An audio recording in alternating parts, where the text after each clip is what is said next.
তিনি এলাকায় থাকতেন না, তিনি নির্বাচনের সময় আসতেন, ভোটের সময় একটু ঘোরাফেরা করতেন, ভোট নিতেন, চলে যেতেন। রাজশাহীর বাঘায় পানিবন্দী 100 পরিবারের পাশে আবু সাইদ চাঁদ। বৈরী আবহাওয়ায় লাগাতার ভারী বৃষ্টিপাতে রাজশাহীর বাঘা উপজেলার বেশ কয়েকটি গ্রাম, পাড়া, মহল্লা প্লাবিত হয়ে শত শত নারী, পুরুষ, শিশু, কিশোর বসতবাড়িতে পানিবন্দী হয়ে দিন কাটাচ্ছে। নিচু এলাকায় দেখা দিয়েছে চরম দুর্ভোগ।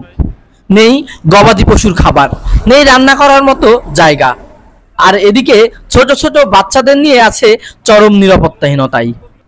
কখন জানি আদরের সন্তানটি পানিতে পড়ে। পানিবন্দী মানুষেরা যখন চরম দুর্ভোগের শিকার, ঠিক সেই সময় রাজশাহী জেলা বিএনপির আহ্বায়ক আবু সাইদ চাঁদের নেতৃত্বে উপজেলার মণিগ্রাম ইউনিয়নের বলিহার, মণিগ্রাম, উত্তরপাড়া ও বেরহাবাসপুর পানিবন্দী 100 পরিবারের মাঝে ত্রাণ বিতরণ করেন তার সুযোগ্য সন্তান রাকিবুল হাসান অলিভ।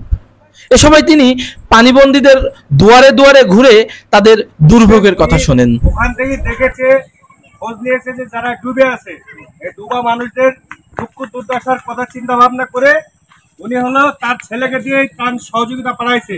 আগামীতে ধানের শীষের পক্ষে ভোট দিয়ে উনি যাতে আরো কিছু দিতে পারে আমাদেরকে, সেই ব্যবস্থা করতে হবে। ঠিক আছে?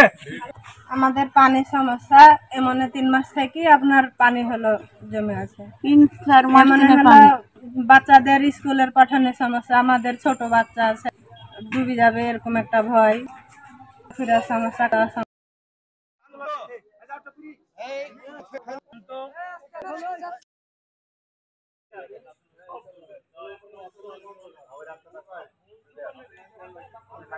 প্রতিষ্ঠার জন্য তিনি আপ্রাণ চেষ্টা করে আছেন, চেষ্টা করে যাচ্ছেন, সংগ্রাম করে যাচ্ছেন। তিনি এই 5ই আগস্টের আগে শুধু একটি কথা বলার কারণে তিনি 26টা মামলা খেয়েছেন সারা বাংলা। এটা আপনারা পর্দায় সবাই। এই শেখ হাসিনা সরকারের পতনের পরে বিগত একটা বছর এই আপনাদের মাঝে আপনাদের প্রাণ নেতা, চারঘাট বাঘা মানুষের নেতা, গরিব দুঃখী মেহনতি নেতা আবু সাইদ, এই আবু সাইদ চাঁদ কিন্তু হঠাৎ করে আসেনি। এই আবু সাইদ চাঁদ কোনদিন আওয়ামী লীগের সাথে লিয়াজও করে নাই।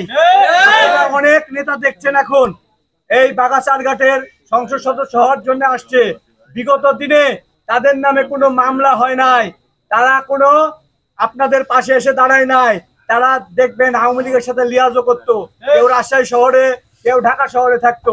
ত্রাণ বিতরণে আরো উপস্থিত ছিলেন উপজেলা বিএনপির আহ্বায়ক ফখরুল ইসলাম বাবুল, রাজশাহী জেলা ছাত্র দলের আহ্বায়ক SM সালাউদ্দিন আহমেদ শামীম সরকার, বাঘা উপজেলা মহিলা দলের সভাপতি শাপলা খাতুন, মণিগ্রাম ইউনিয়ন বিএনপির সভাপতি হেলাল উদ্দিন রিয়েল, সাধারণ সম্পাদক আব্দুস সামাদ মুকুল, বিশিষ্ট সমাজসেবক কায়েমউদ্দিন, মণিগ্রাম ইউনিয়ন বিএনপির সাংগঠনিক সম্পাদক সাইদুর রহমান কালু সহ সহযোগী সংগঠনের বিভিন্ন নেতৃবৃন্দ।